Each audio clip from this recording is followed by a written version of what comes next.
Breaking news Bangladesh Dhapa খবর বলছি আমি সর্বনাশ আপা। প্রথমেই শিরোনাম।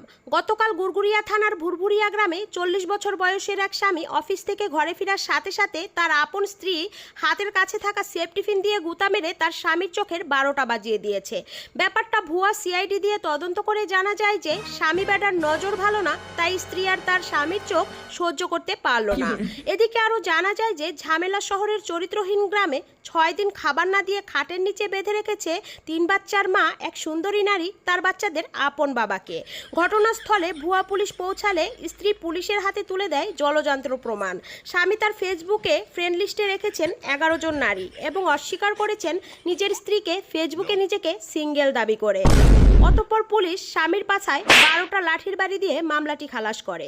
এরপর থাকছে বিরতি। টয়লেট থেকে তাড়াতাড়ি ফিরতে পারলে বলবো পরের সংবাদ, সাথেই থাকুন।